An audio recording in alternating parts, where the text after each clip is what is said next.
guys and gals, welcome aboard. Man, we are so ready for tonight, election night. So have you voted? Yeah, I hope you have. This is what we got on board for you tonight. Brooks and Dunn and the new generation. Jelly Roll hits number 1 yet again.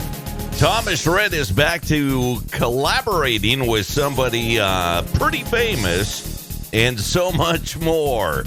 Man, I'm Hot Rod Thompson, and this is what's cooking in country. Are you ready?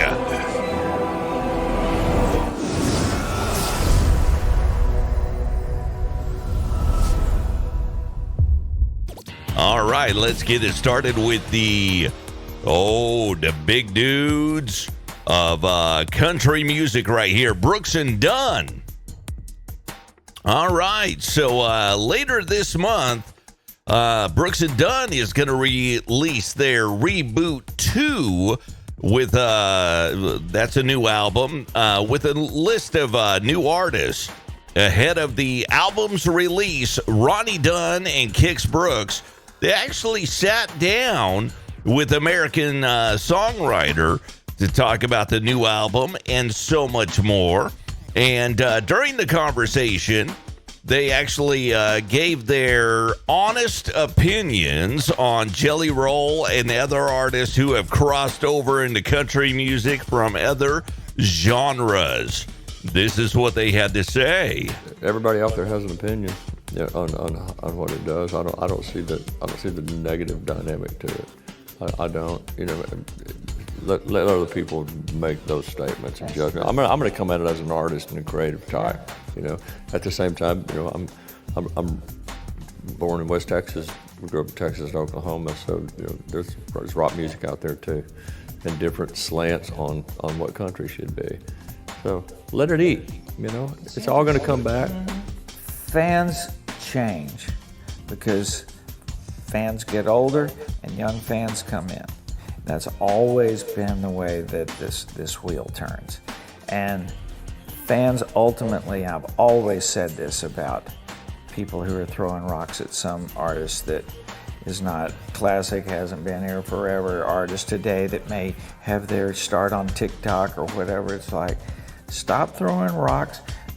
We have millions of fans out there, and they're going to decide. The marketplace is going to decide exactly. They're going to decide. They're either going to like it, and they may like that song, and they may give that artist that shot, But ultimately, if there's longevity, if there's a career there, the fans are going to decide. If this is an artist that we really believe, because that's the biggest thing.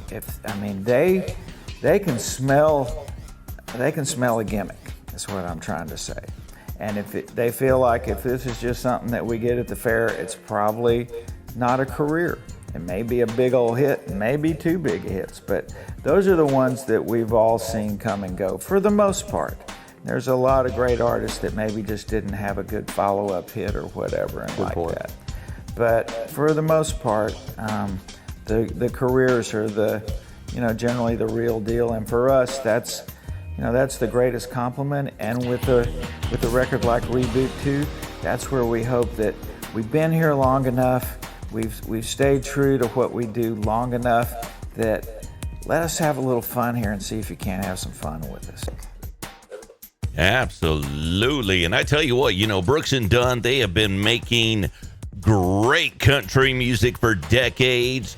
And like we said earlier, later this month, they're going to release that Reboot 2 album with a list of new artists, including Jelly Roll, Lainey Wilson, Hailstorm, and many, many more. All right. Speaking of Jelly Roll, my goodness, look at this guy. I guess it's safe to say that Jelly Roll's probably feeling a little more okay this week. The multi-genre superstar just earned his, oh my gosh, can you believe it already? His 6th #1 country hit with I'm Not Okay. And he sat down to talk with Howard Stern about how the song came about. Here's what he had to say. So we were leaving a show in Wilmington, North Carolina, and I called a buddy of mine, Taylor Phillips and Ashley Gurley, to come out and write some songs with me. And I said, I don't think we're going to be able to write till y'all see the show. I was like, I need y'all to see this live and understand. And when I came back from the show that night, Ashley Gurley looks at me, and Taylor Phillips, Casey's engineer, and he goes, that is the most emotional set I've ever seen in my life. I think people know it's okay to come to my show because for a couple hours, it's okay to be not okay. And at 4 o'clock in the morning, we wrote this song on a tour bus. When you make a statement like it's okay to not be okay, does someone turn to you and go, hey, Jelly, that's a song. How does that all break down? Yeah, that's exactly what happened. Right then, Ashley was like, that's the song. We woke up the next morning, and this happens a lot, and you're like, I think we got a banger. We listened back, and I was like, yo, this song could really be a song. Oh, yeah, absolutely. And you know what? That song is meant a lot to me, especially over the past couple of weeks, losing a good friend. I am not okay, but everything is going to be all right. And here's the situation, my friends. Jelly Roll has definitely faced his challenges over the years, resulting from bad influences, bad decisions. But here's the thing that you really got to think about, okay? Choosing to come out of it all and change his life for the better is absolutely, truly inspiring. His music showcases that as well, in my opinion. Whether it be Save Me, Liar, or I Am Not Okay, there are plenty of messages to learn from the lyrics of his songs, which I truly believe come from true stories about his previous life. So kudos to Mr. Jelly Roll. I am so proud of that guy. All right, moving right along.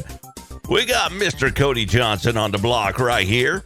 He recently released the deluxe edition of his Leather album with 13 new songs, including that duet with Carrie Underwood, I'm Gonna Love You, which is already climbing the charts.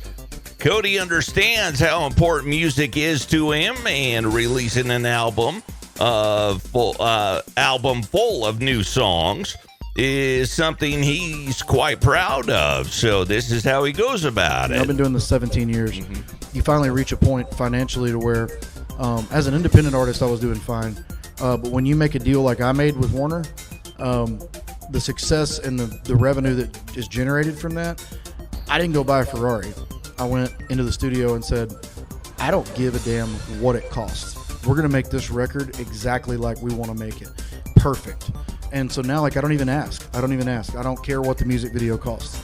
I don't care what the album costs, because the album needs to be perfect. So whenever I hand it to you and say, hi, I'm Cody Johnson, and you listen to it, you get exactly who I am. You feel my soul. You feel exactly who I am as an artist. Dude, how long does that process take now compared to prior? Months and months and months of pre-production on songs, of picking the right songs, writing the right songs, talking about what key, talking about the structure of the song. What band are we going to use? We're going to use my band? We're going to use that studio band? Or we're going to change this drummer out? Or we're going to change this steel player out? This guy's got a better feel on the electric. Every tiny detail. Then in the studio, usually when I go in, it's about 3 days of band tracking. I'll come back sometime later when my vocals are feeling absolutely perfect, and I'll go in and I usually knock out about 6 vocal tracks a day. Now, yeah, that's one good dude right there, too, I'm telling you. Cody has 5 nominations at the upcoming 58th Annual CMA Awards. His nods include Male Vocalist of the Year, Album of the Year for Leather, which he was kind of talking about right there. Not the deluxe version, of course, but the original version. Single of the Year for Dirt Cheap, and 2 nominations for Music Video of the Year for both The Painter and Dirt Cheap. So, the CMA Awards, they're going to be broadcasting live from Nashville's Bridgestone Arena on Wednesday, November 20th on ABC, and then they'll do a repeat of that broadcast the next day on Hulu. Now, Johnson, just to let you know about that dude, he has already had two-time previous CMA award wins. So I'm telling you, the dude is absolutely incredible. And something you probably didn't know about this or about him is when he gets done with his tour, or if he has a little bit of free time, he's shooting home back to Texas, branding cows, herding cows, and all that. That dude is an absolute rancher, as well as being a big-time singer. So good on him, man. All right, I like this guy right here. He came out here not too long ago and absolutely blew up my world and many people's worlds. Country artist Drew Baldridge. He has scored a new milestone as his latest single. It's called Tough People. It became the #1 most added song at country radio this week. Now, this achievement comes right after his first #1 hit and marks a pretty impressive debut with BBR Music Group, Stony Creek Records, in partnership with his own label, which is called Lyric Ridge Records. Of course, that first #1 single that we were talking about was She's Somebody's Daughter. And I tell you what, that was such a great song. We're still playing that on the radio right here in Monroe, Louisiana. And here he talks about that. The song's called She's Somebody's Daughter, and it's a song I just wrote for my wife, you know, and she danced to it with her dad on our wedding night, and I didn't have a record deal. You know, I lost a record deal back in 2019, and I didn't think there was any chance for me to be on the radio again. And I met with almost every label in Nashville, and they all turned me down or gave me the Nashville no, you know, the no text back. So it got to the point where I was like, you know what? 2023 last year, this song was going viral, all the things. I said, you know what? Screw it. I'm going to create my own record label. And I'm going to send it to country radio alone by myself. I'm going to hire my own staff. And I don't want to look back at 30 years and say, why didn't I try? Right. And here I am, a new dad, a little boy that's not even a year old. My wife, I'm finally starting to make money. I'm not a broke musician. And I say, hey, I want to start a record label, you know? And she just says, do it. I believe in you. You know, I think people should hear the message of this song about knowing women's worth and you know, don't break her heart, treat her right. And so we did. We sent it to radio, and it was so special.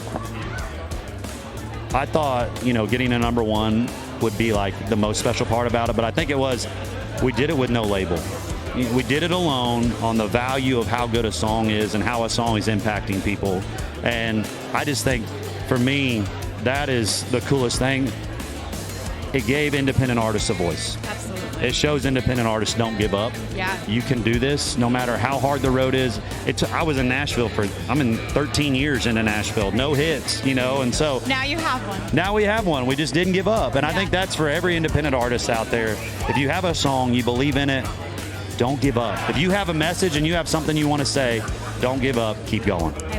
Absolutely. Do not give up. And that says a lot right there. He never gave up. And doing that, achieving that #1 status with that song, with no label, very, very impressive. That doesn't happen all the time. I'm just letting you know right now. So Drew Baldridge right there, of course. His new single, Tough People, is now available on all streaming platforms. All right, we got a couple of more stories here. Man, fighting action going on with this one here. You know, a handful of artists have made news this year for taking unruly fans to task at shows. but it looks like Brett Young handles things just a little bit differently. Okay, and we know that because multiple fights broke out in the crowd for Young's October 18th concert in Detroit. I know that was a little while ago, but I'm just hearing about it now. So how did he handle it? Well, number one, he left stage telling fans that he would be right back. You want to see how that went? Check this out.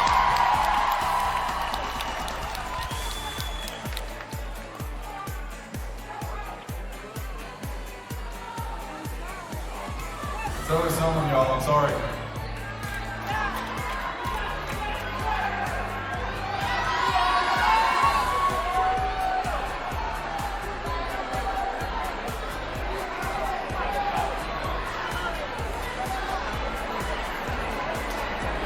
Hey, we're going to play the rest of the show. We're just going to make sure to stay here, all right? Be right back.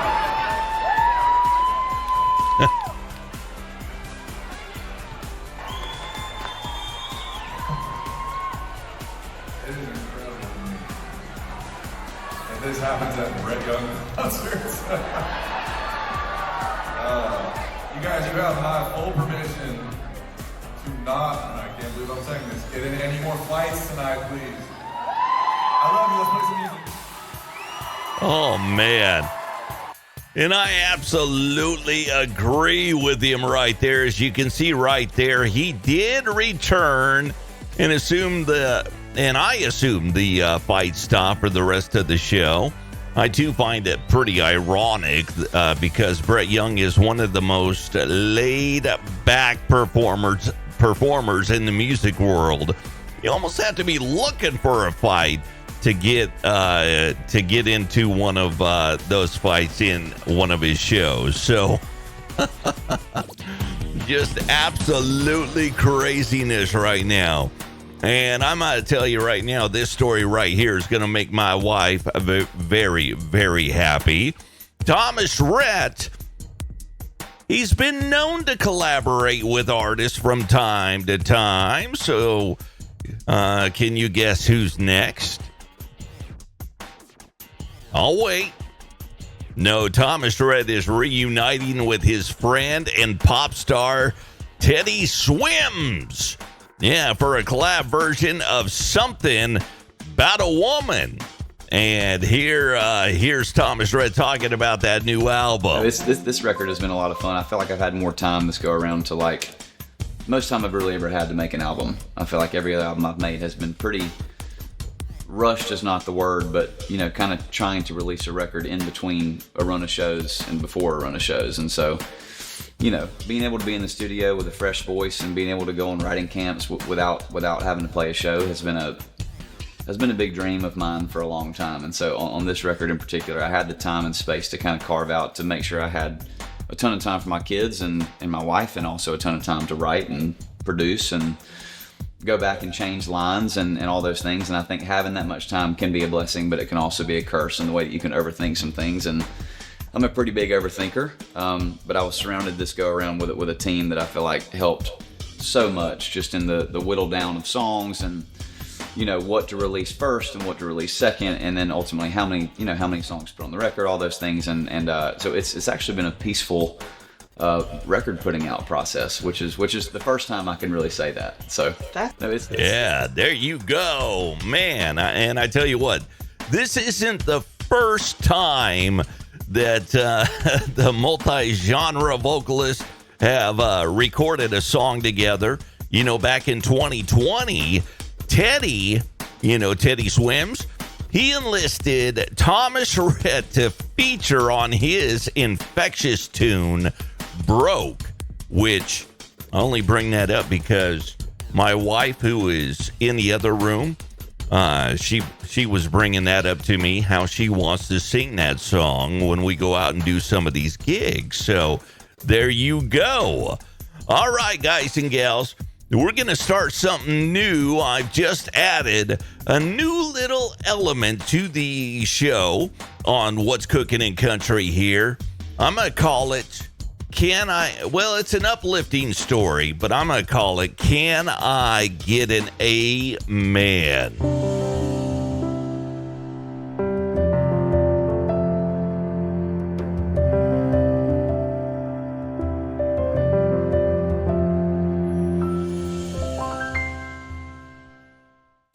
All right, we need these stories from time to time, too, here. Now, let me share this with you.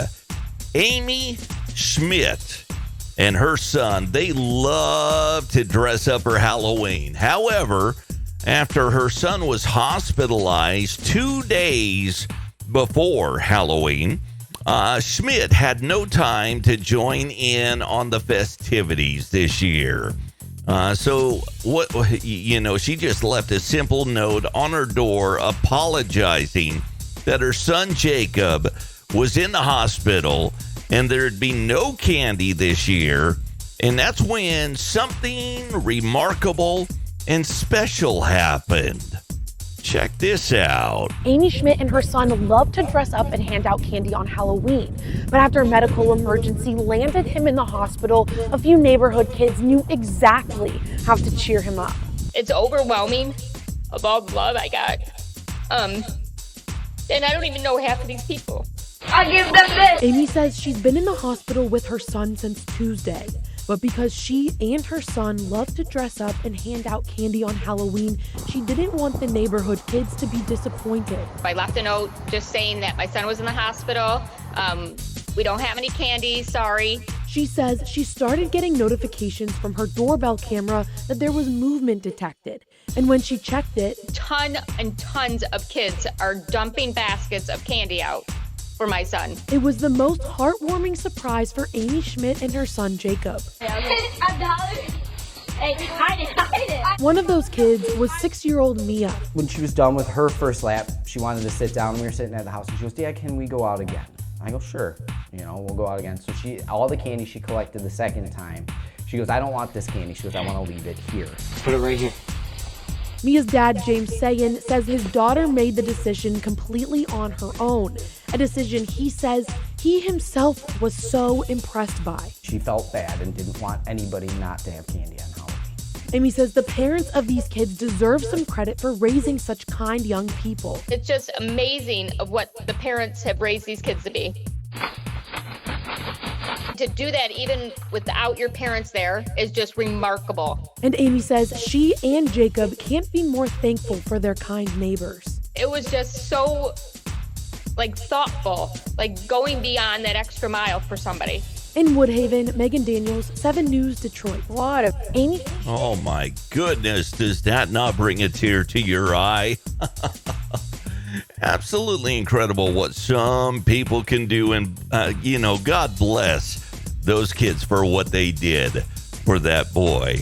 All right, so the big question is, can I get an amen on what's cooking in country? Let's find out.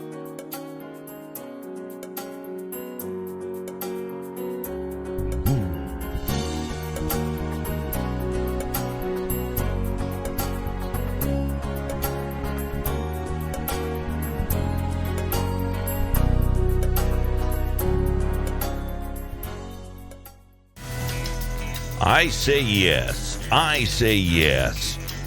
Hey, guys and gals, that is going to wrap things up for What's Cooking in Country on this episode. Just so you know, we try to do these live every Monday, Tuesday, and Wednesday. At least every Monday, Tuesday, and Wednesday at 7 p.m. Central Time. So we would love it if you would come back, share it with your friends. We try to bring you the latest in country music news and some uplifting things as well. And we appreciate you so much for being here.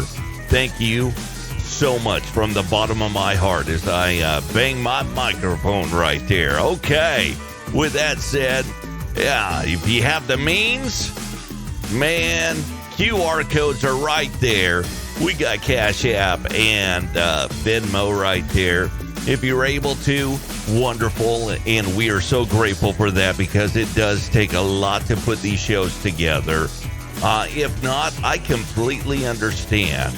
This economy is absolutely awful, and I get it. So a simple like, share, comment, or subscribe, or all four, go a long, long way. Until we meet again. Tell the ones that you love that, remember who's in charge, of course. first and foremost. But be sure to tell the ones that you love them. All right? Hug the ones that you can. Pray for the ones that you can't as well. Until next time, you just be safe. God bless. And thank you so much for watching tonight. Have a wonderful, wonderful evening.